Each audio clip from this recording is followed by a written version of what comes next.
Oi, hoje iremos apresentar o trabalho de física e abordar o conteúdo Gravitação Universal, Lei da Gravitação Universal. O trabalho é composto por 4 alunos: David Vieira, Eduarda Fucchi, Sara Mello e Sara Siqueira. Introdução.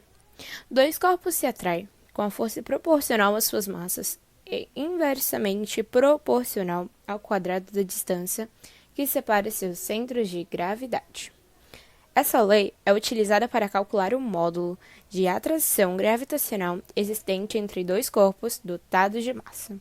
O fato de os planetas orbitarem as estrelas, de uma avalanche acontecer ou de uma árvore cair, se deve à gravitação. Em suma, a lei da gravitação universal diz que matéria atrai matéria. Ao estudar o movimento da Lua, Newton concluiu que a força que faz com que ela esteja constantemente em órbita é do mesmo tipo de força que a Terra exerce sobre um corpo em suas proximidades. Hoje iremos falar sobre a lei da gravitação universal, a qual é a equação a que Newton deduziu que vai dar a força de atração gravitacional entre quaisquer dois corpos. O contexto histórico é o seguinte: Kepler dizia que os planetas giravam ao redor do Sol e em órbitas elípticas. Com isso, o Newton começou a pensar nos motivos e a se perguntar por que será que os planetas mantinham uma órbita elíptica em torno do Sol? Foi assim que ele concluiu que deveria existir alguma força entre o Sol e os planetas que obrigassem os planetas a orbitar o Sol. Ele, na verdade, foi além nessa conclusão, deduzindo e concluindo que essa força de atração não se limita somente aos planetas e o Sol. Ele percebeu que a mesma força era responsável por manter a Lua girando ao redor da Terra, e aquela famosa luz que ele teria tido quando viu uma maçã cair da árvore, a qual a maçã teria caído na cabeça dele e ele teria se dado conta que também seria essa mesma força que a Terra exerce na maçã que fez ela cair. Foi então que ele chamou essa força de gravidade e disse que ela era o resultado da interação entre quaisquer dois corpos. E para calcular essa força dependia somente da massa desses corpos e da distância entre eles. Foi então que, no século XVII, o cientista inglês Isaac Newton formulou a teoria aceita até os dias de hoje, chamada de Lei da Gravitação Universal. Com isso, eu trouxe aqui um exemplo, onde tem dois corpos, a Terra e a Lua, onde eu digo que a Terra tem uma massa m1 e a Lua tem uma massa m2, estando esses dois corpos separados por uma distância d. É importante notar que essa distância d é sempre medida a partir do centro do planeta e não da superfície externa dele. Vai existir uma força de atração gravitacional entre eles e, como qualquer força, tem que obedecer à ação e reação. A Terra vai exercer uma força F na Lua e a Lua vai exercer também na Terra uma força F. Essa força é a força da gravidade e, para calcular ela, a gente usa a fórmula que o Newton deduziu.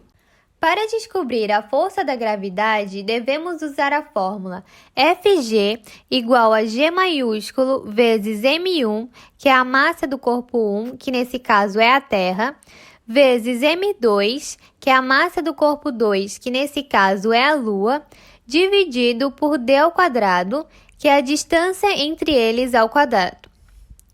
Bom, a partir disso, é importante ressaltar algumas informações sobre essas grandezas envolvidas nesta fórmula.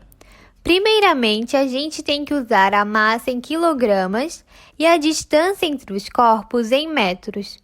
Com isso, a força vai sair em newtons, que é o N maiúsculo. Esse G é a constante universal da gravitação. Ela vale 6,67 vezes 10 na menos 11, N vezes metro ao quadrado, dividido por quilograma ao quadrado. Essa é a unidade da constante. Esse G não é o G da aceleração da gravidade. Cuidado para não confundir. O G da aceleração da gravidade, cada planeta tem o seu, e esse G da fórmula vale para o universo inteiro. Características. Quanto maior a distância, menor é a força. A força gravitacional não é trabalhada na forma escalar, equação escalar, e sim na forma vetorial, equação vetorial. Força é sempre um vetor, pois tem direção e sentido. A gravidade é uma força atrativa entre os corpos. A lei da gravitação de Newton foi descrita para duas partículas, mas pode ser usada também para 3 ou mais partículas, pois todas as forças podem ser sobrepostas. Em 1905, Einstein desenvolveu a teoria espacial da relatividade. Essa teoria diz que espaço e tempo são grandezas relativas, dependendo do observador, mas ele só tinha pensado nisso com observadores parados ou que se moviam sempre em linha reta e na mesma velocidade. Ele passou anos tentando encaixar o conceito de aceleração dentro dessa teoria, mas a mesma era apenas um esboço para algo maior. Apenas em 1915 ele lança a teoria da relatividade geral, demolindo a lei da gravidade lançada por Newton séculos antes, e o mundo começa a ser enxergado de outra forma. Para Einstein, o universo possui 4 dimensões: altura, largura e profundidade e tempo. Ou seja, temos uma malha que se chama espaço-tempo que pode ser deformada com a massa e a densidade daquele corpo, causando curvaturas na malha do espaço-tempo. Então, basicamente, o que a relatividade geral quer nos dizer é que a matéria diz para o espaço como se curvar, e a curva diz para a matéria como se mover. Um exemplo para isso é pegar um pano esticado e jogar uma bolinha. Ela vai passar reto. Agora, se for uma bola de boliche, vai se curvar bastante. E se você rolar a bolinha novamente em linha reta, ela vai ter sua trajetória mudada por causa da curvatura do lençol que foi causada pela bola maior. A própria Terra está tentando se mover em linha reta, mas a curvatura do espaço mantém ela presa numa órbita em volta do Sol. Um dos princípios é que o tempo é relativo, ou seja, dependendo da velocidade que você está, o tempo passa de uma forma diferente. Imagine, por exemplo, 2 irmãos gêmeos idênticos. Se um deles entrar numa nave espacial e viajar a 99% da velocidade da luz por 5 anos, quando ele voltar para o planeta Terra, ele terá envelhecido somente 5 anos, e seu irmão terá envelhecido 110 anos, porque é perto da velocidade da luz onde o tempo passa mais devagar. O segundo princípio seria que a velocidade da luz no vácuo não depende da fonte da luz ou de qualquer observador. Por exemplo, uma pessoa andando com a luz do celular ligada e um carro da Fórmula 1 passando ao lado com o farol ligado.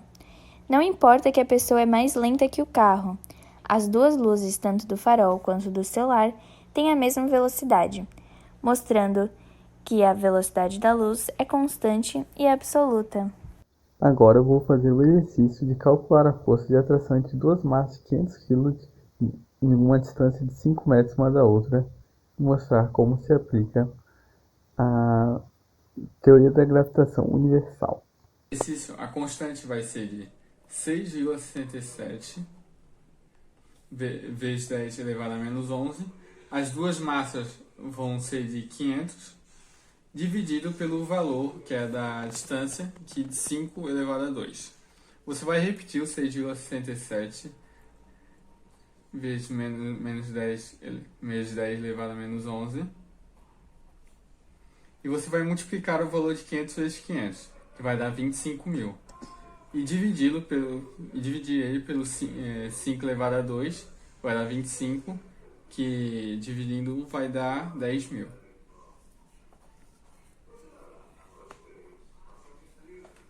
Esse 10.000 você vai levar a quarta potência, aí você vai repetir novamente a constante, 6,67 vezes 10 elevado a menos 11, vezes 10 elevado a 4.